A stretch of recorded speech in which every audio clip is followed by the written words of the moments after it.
नमस्कार, मैं हूं संजय शर्मा। आप देख रहे हैं 4 PM न्यूज नेटवर्क। दोस्तों, एनडीए में जबरदस्त भगदड़ जैसे हालात पैदा हो रहे हैं। मोदी और अमित शाह को क्रॉस वोटिंग का डर सता रहा है। क्या उपराष्ट्रपति चुनाव में सरकार की बैंड बजने जाने वाली है? मैं आज आपको इस सारी खबरों को विस्तार में बताने जा रहा हूं। भारतीय राजनीति में कब क्या कहां हो जाए, कब किसकी सरकार पलट जाए, कब किसकी सरकार बन जाए, कुछ भी नहीं कहा जा सकता। कौन इधर का उधर चला जाए और कब कौन किसकी मजबूरी बन जाए, ये कोई भी नहीं बता सकता। जब से इंडिया गठबंधन में अपना उम्मीदवार के नाम की घोषणा की है, बताया है कि कौन उम्मीदवार है, तब से गठबंधन के सहारे अपनी सरकार चला रहे प्रधानमंत्री मोदी को अपनी बैसाखी के टूटने का डर सताने लगा है। और ऊपर से विपक्ष के बयान तो माशाल्लाह हैं ही ऐसे, जो बार बार क्रॉस वोटिंग की बात कह के सरकार का ब्लड प्रेशर हाई कर रहे हैं। अखिलेश यादव के एक नेता ने, समाजवादी पार्टी के एक नेता ने ऐसा बयान दे दिया है जिसे अब नजरअंदाज नहीं किया जा सकता। समाजवादी पार्टी के सांसद हैं धर्मेंद्र यादव, मेरे जिले बदायूं के भी सांसद रहे हैं। वो बड़े तेज तर्रार सांसद हैं। लोग उन्हें मुलायम सिंह यादव का असली उत्तराधिकारी बताते हैं। उन्होंने आज तक से बातचीत करते हुए कहा कि भाजपा के अंदर बहुत असंतोष है। अभी आप देखते जाइए, चुनाव आने दीजिए। उपराष्ट्रपति का हालात भाजपा में ये हैं कि भाजपा में क्रॉस वोटिंग होने वाली है। सुदर्शन रेड्डी जी ही देश के अगले उपराष्ट्रपति बनने जा रहे हैं। तो बताइए, अब धर्मेंद्र यादव ने जो बयान दिया है, इसके मायने क्या है? उनके कॉन्फिडेंस को देखकर, उनकी बॉडी लैंग्वेज को देखकर तो लग रहा है कि विपक्ष ने कोई जबरदस्त प्लान बना रखा है। क्या ऐसा सच में हो सकता है? और अगर ऐसा हो गया तो क्या एनडीए गठबंधन में भगदड़ मच जाएगी? क्या नायडू को मजबूरन विपक्ष के पास आना पड़ सकता है? क्या सरकार रातों रात गिर सकती है? इस बात को लेकर हम लगातार आपसे चर्चा कर रहे हैं। उपराष्ट्रपति चुनाव का पद मोदी सरकार के लिए गले की फांस बन गया है।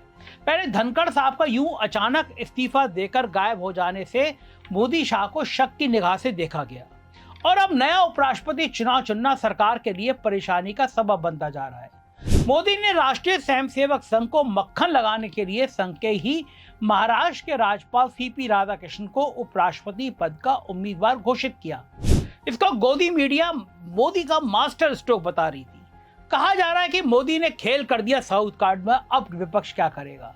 ये कहा जा रहा था कि एनडीए ने इंडिया की हवा निकाल दी। गोदी मीडिया के सारे चैनल दिन रात ये कह रहे थे। एनडीए ने डीएमके को धर्म संकट में डाल दिया। ऐसा ही सी बातें हो रही थी कि ऐसे शख्स को एनडीए ने अपना उम्मीदवार बनाया जो तमिलनाडु से आते हैं। इसके बावजूद सदन में अच्छे खासे नंबर होने के बावजूद मोदी समर्थन जुटाने लगे, अपने ही साथियों से मिन्नत करने लगे। अपने प्रत्याशियों को निर्विरोध जिताने के लिए मोदी विपक्षी दलों का समर्थन जुटाने की कोशिश में लग गए। इस काम के लिए उन्होंने हर बार की तरह राजनाथ सिंह को जिम्मेदारी सौंपी। राजनाथ सिंह कांग्रेस अध्यक्ष मल्लिकार्जुन खड़गे से भी फोन पर बात करने लगे, लेकिन उनकी दाल गली नहीं। लेकिन मोदी को भरोसा था कि उनके पास इतने वोट हैं कि अपने मन का उपराष्ट्रपति बना सकते हैं। लेकिन मोदी की सारी बाजी उल्टी पड़ गई जब विपक्ष ने तेलंगाना से आने वाले पूर्व जज बी सुदर्शन रेड्डी को उम्मीदवार बना दिया। याद रखिए, तेलंगाना के आदमी को विपक्ष ने चुनावी मैदान में उतारा। उसी तेलंगाना से मुख्यमंत्री एन चंद्रबाबू नायडू हैं, जिनके सहारे हैदराबाद, तेलंगाना, जिनके सहारे मोदी जी को अपनी गद्दी पर काबिज होने का घमंड है। दोनों उम्मीदवारों के क्षेत्रीय मूल ने इस चुनाव को दिलचस्प मोड़ दे दिया है। इससे भाजपा के सहयोगी दल के सामने धर्म संकट खड़ा हो गया है। इंडिया गठबंधन की रणनीति से एनडीए को एक बहुत बड़ी मुश्किल में डाल दिया है। एनडीए ने सुदर्शन रेड्डी को उम्मीदवार बनाकर गठबंधन ने आंध्र प्रदेश की राजनीति में नया समीकरण बना दिया। आंध्र प्रदेश में सत्ताधारी तेलुगु देशम पार्टी टीडीपी और विपक्षी पार्टी वाईएसआर कांग्रेस पार्टी, दोनों के लिए ये फैसला चुनौतीपूर्ण है। टीडीपी एनडीए की अहम सहयोगी है, लेकिन अपने ही राज्य के व्यक्ति को हरा दिया तो राज्य की जनता क्या कहेगी। ऐसे में चंद्रबाबू नायडू अब क्षेत्रीय गौरव व गठबंधन की वफादारी के बीच फंस गए हैं। सुदर्शन रेड्डी के आंध्र प्रदेश से होने के कारण टीडीपी पर दबाव बढ़ गया है कि वो अपने राज्य के नेता का समर्थन करें या फिर भारतीय जनता पार्टी की अगुवाई वाले एनडीए के साथ रहें।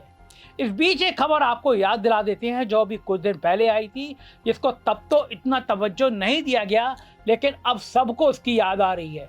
दरअसल कुछ दिन पहले आंध्र प्रदेश के पूर्व मुख्यमंत्री जगनमोहन रेड्डी ने एक सनसनीखेज खुलासा किया था, जिससे दिल्ली तक राजनीति गर्मा गई थी।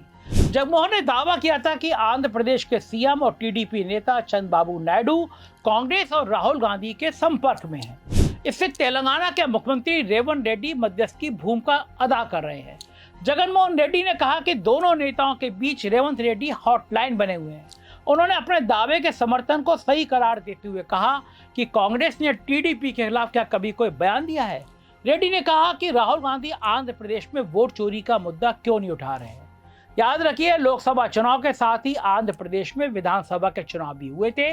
रेवंत रेड्डी कांग्रेस में आने से पहले टीडीपी में ही थे। ऐसे में अब ये पूछा जा रहा है कि क्या अब हॉटलाइन अभी भी एक्टिव है? क्या रेवंत रेड्डी के जरिए उपराष्ट्रपति चुनाव के लिए पर्दे के पीछे कोई खिचड़ी पक रही है? क्या वाकई में नायडू के लिए ये एक चुनाव उपराष्ट्रपति का नहीं बल्कि राहुल या मोदी में से किसी एक के चुनने का हो गया है? इस मझधार में फंसे अकेले नायडू नहीं है। यही धर्म संकट वाईएसआरसीपी और तेलंगाना में मुख्य विपक्ष वीआरएस के सामने भी पैदा हो गया है। हालांकि वाईएसआरसीपी के प्रमुख जगन मोहन रेड्डी पहले ही रक्षा मंत्री राजनाथ सिंह से बातचीत के बाद एनडीए उम्मीदवार राधाकृष्णन के समर्थन की घोषणा कर चुके हैं, लेकिन सुदर्शन रेड्डी के मैदान में उतरने से उनकी स्थिति भी जटिल हो गई है। आंध्र प्रदेश में वाईआरएससीपी का आधार मुख्य रूप से रेड्डी समुदाय में है और सुदर्शन रेड्डी के नाम ने उनके समर्थकों के बीच क्षेत्रीय भावनाओं को जगा दिया है। जगन के लिए अब यह फैसला आसान नहीं होगा कि वे एनडीए के प्रति अपनी प्रतिबद्धता निभाएं या अपने राज्य के उम्मीदवार का समर्थन करें। यही धर्म संकट तेलंगाना में मुख्य विपक्ष वीआरएस के सामने भी होगा। वीआरएस के पास राज्यसभा के 3 सदस्य हैं। इंडिया गठबंधन के इस दांव से पूरे एनडीए में खलबली मच गई है। स्थिति यहां तक आ गई है कि बात क्रॉस वोटिंग तक पहुंच गई है। अब ये तो उपराष्ट्रपति के चुनाव है, इसमें तो कुछ भी हो सकता है क्योंकि इसमें व्हिप जारी नहीं होता। जो सांसद हैं उनको अपने विवेक का इस्तेमाल करने की पूरी आज़ादी होती है। इसका मतलब साफ है कि आप अपने मनपसंद कैंडिडेट को वोट दे सकते हैं।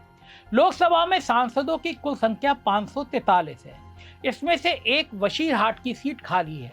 वहीं राज्यसभा में कुल 245 सीटें हैं। हालांकि इसमें से 6 सीट खाली है। इस तरह दोनों सदनों में निर्वाचित सदस्यों की कुल संख्या 781 है। ऐसे में उपराष्ट्रपति चुनाव में जीत के लिए किसी भी धड़े को 391 सांसदों की जरूरत होगी। आंकड़ों के मुताबिक सरकार के समर्थन में इस समय करीब 427 सांसद हैं। इसमें 293 लोकसभा और 134 राज्यसभा के हैं। विपक्ष यानी इंडिया गठबंधन के पास 355 सांसदों का समर्थन है। इसमें से 249 लोकसभा और 106 राज्यसभा सांसद शामिल हैं। करीब 130 से अधिक सांसद किसी भी धड़े का हिस्सा नहीं है। ऐसे में इन सांसदों का वोट काफी अहम होगा।